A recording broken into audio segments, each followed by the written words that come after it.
नमस्कार, कैसे हैं आप सब? उम्मीद करते हैं आप सब बढ़िया होंगे। तो आज की क्लास में हम लेके आए हैं topic pair of linear equations in two variable. ये ग्रेड 9th और ग्रेड 10th दोनों के लिए इंपॉर्टेंट है। तो आइए स्टार्ट करते हैं। देखिए, इस वीडियो में जो हम बात करेंगे, इस चैप्टर के इंट्रोडक्शन के बारे में बात करेंगे। नेक्स्ट वीडियो जो आएगी वो एलिमिनेशन पे, देन सब्स्टिट्यूशन पे, देन ग्राफिकल मेथड, और इन सब को करने के बाद वर्ड प्रॉब्लम, जिसमें आप इक्वेशंस खुद बनाएंगे और उनको सॉल्व करेंगे with the help of elimination method और सब्स्टिट्यूशन मेथड। ये दोनों हमारे अलजेब्रिक मेथड में आते हैं और ये हमारा क्या है, ग्राफिकल मेथड। तो आइए स्टार्ट करते हैं। सबसे पहले समझते हैं कि ये चैप्टर है क्या।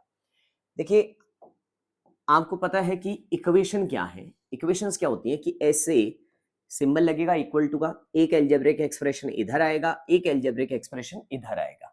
इधर लिखूंगा, बीच में इक्वल टू का सिंबल लगाऊंगा, तो वो क्या हो जाएंगे, मेरी इक्वेशंस। ठीक है।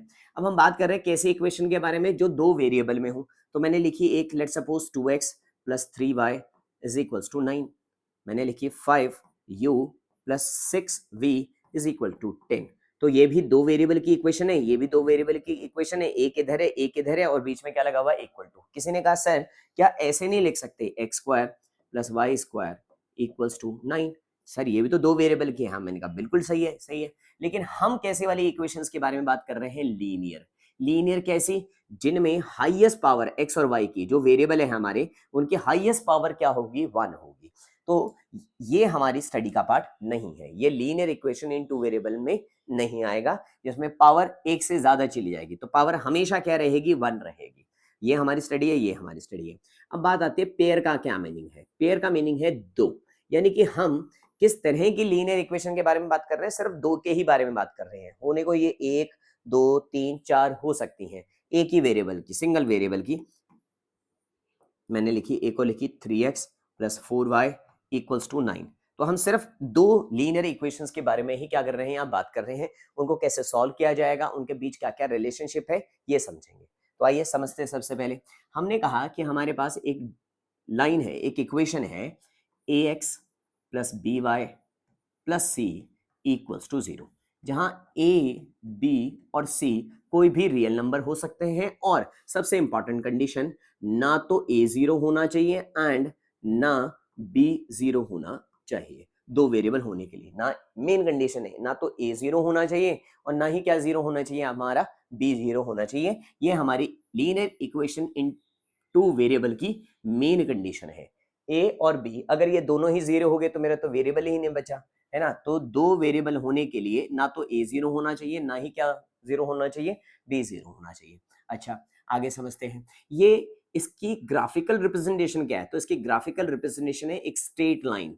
ये हमें एक स्ट्रेट लाइन देती है बना के। कोई भी दो वेरिएबल की लीनियर इक्वेशन हमेशा हमें क्या ड्रॉ करके देगी, एक स्ट्रेट लाइन ड्रॉ करके देगी। तो इसकी ग्राफिकल रिप्रेजेंटेशन क्या है, स्ट्रेट लाइन, है ना। इसको अगर मैं ग्राफ में देखूं, इसको ड्रॉ करूं, तो मुझे क्या मिलेगी, एक स्ट्रेट लाइन। उम्मीद करते हैं ये बात भी समझ आ गई। हम बात कर रहे हैं दो लाइंस के बारे में। दो लाइंस के बारे में, तो एक लाइन होगी, मान लो मेरे पास a1x plus b1y plus c1 equals to 0। एक लाइन हो गई l2, जिसका नाम दे दिया मैंने a2x plus b2y plus c2। एक लाइन ये, एक लाइन ये। अच्छा, ये लाइन किस किस तरह की हो सकती है? मेनली ये लाइन हमारे पास जो है, जो हमारा स्टडी का टॉपिक है, linear equation, pair of linear equation two variables, तो हम बात करेंगे सबसे पहले किस तरह की लाइंस के बारे में बात करेंगे। यहां पर हम सबसे पहले आती है हमारी intersecting line. Intersecting lines. Intersecting lines कैसी होंगी? एक लाइन ये जा रही होगी, एक लाइन ये जा रही होगी। ये दोनों एक दूसरे को कट कर रही होंगी किसी एक कॉमन पॉइंट पर। ये इन दोनों का क्या है, कॉमन पॉइंट। कॉमन पॉइंट, किसी एक कॉमन पॉइंट पे ये क्या कर रही होंगी, एक दूसरे को इंटरसेक्ट कर रही होंगी, है ना।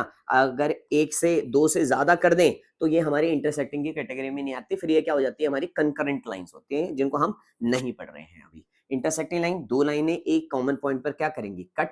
दूसरी लाइन है हमारी parallel lines. Parallel lines, parallel lines कैसी? जो कभी भी एक दूसरे को मीट नहीं करेंगी, कभी भी एक दूसरे को कट नहीं करेंगे, नो कॉमन पॉइंट। और तीसरी कैटेगरी आती है हमारी को इंसिडेंट लाइंस। को इंसिडेंट का लाइंस कैसे होती हैं? लेट सपोज हमने एक लाइन बनाई और एक और लाइन सेम टू सेम इसी के ऊपर डाल दी, सेम टू सेम एक और लाइन इसी के ऊपर डाल दी, ऐसे एक और लाइन इसी के ऊपर ड्रॉ कर दी। एक और कर दी तो वो किस तरह की लाइन होती है हमारी, कोइंसिडेंट लाइंस। अब मैं आपको दो लाइन बना के दूं, मैंने आपको एक लाइन बना के दी कि a1x प्लस b1 एक जर्नल y plus c1 equal to 0, एक मैंने दे दी a2x plus b2y plus c2 equal to 0। अच्छा एक बात शायद आपको मैं बोलना भूल गया, मुझे समझ कि मैंने बोली है या नहीं बोली है, कि ये जो मैंने बनाई है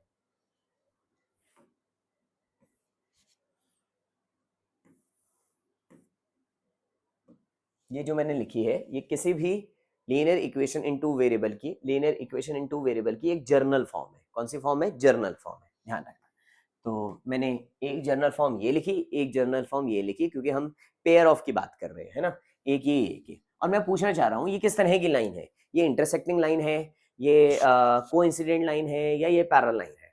तो पहला तरीका तो ये है कि आप दोनों लाइनों का ग्राफ ड्रॉ करेंगे और फिर पता करेंगे, पर ऐसा करने से हमारा एक तो टाइम ज्यादा लग रहा है ना, एफर्ट ज्यादा लग रहे हैं।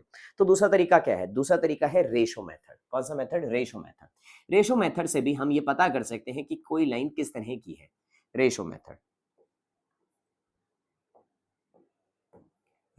रेशो मेथड में क्या है, कैसे पहचानते हम, अगर a1 बाय में a2 is not equal to b1 by b2 है, यानी कि पहली दो रेशो इक्वल नहीं है, फिर चाहे तीसरी हो या ना हो उससे कोई फर्क नहीं पड़ता, तो ये लाइन होंगी, अगर ये रेशो पहली दो रेशो इक्वल नहीं है तो ऐसी लाइन होंगी हमेशा इंटरसेक्टिंग। नोट्स बना लेना, लिख लेना दिमाग में भी और नोटबुक में भी, इंटरसेक्टिंग। दूसरा, इंटरसेक्टिंग है तो किसी एक कॉमन पॉइंट पर इंटरसेक्ट करेंगी, तो ऐसों का हमेशा सॉल्यूशन क्या होगा, यूनिक सॉल्यूशन।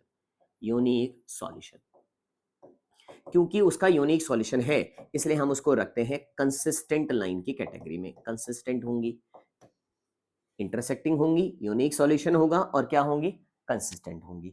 दूसरे आते हैं नेक्स्ट में, अगर a1 बाय में a2 इक्वल आ जाए b1 बाय b2 के, बट नॉट इक्वल टू आ जाए c1 बाय c2 के, पहली दो रेशो इक्वल है पर तीसरी रेशो इक्वल नहीं है, तो ऐसी लाइन होती है हमारी पैरेलल लाइंस। पैरेलल लाइंस है तो वो कभी भी एक दूसरे को मीट नहीं करेगी, यानी कि उनमें कॉमन पॉइंट कुछ भी नहीं, तो क्या आएगा, नो सॉल्यूशन। क्या होगा, नो सॉल्यूशन। और क्योंकि उसका एक भी सॉल्यूशन नहीं है तो ऐसी चीज हमारे लिए क्या है, इनकंसिस्टेंट। इनकंसिस्टेंट को कैसे याद रखना है कि कम से कम एक सॉल्यूशन होना जरूरी है कंसिस्टेंट होने के लिए, एक भी सॉल्यूशन नहीं है तो वो इनकंसिस्टेंट की कैटेगरी में आ जाएगी। Parallel lines, no solution, inconsistent. क्या हो अगर ये तीनों रेशो बराबर आ जाए, a1 by a2 equals to b1 by b2 equal हो जाए c1 बाई c2 के, अगर तीनों रेशो इक्वल आ गई तो ऐसी लाइंस को हम बोलते हैं कोइंसिडेंट लाइंस। Coincident lines. दूसरा, एसओ का, क्योंकि कोइंसिडेंट लाइन है, मल्टीपल जगह क्या कर रहे हैं, टच कर रहे हैं, तो इनके होते हैं इनफाइनाइट मेनी सॉल्यूशंस। ठीक है।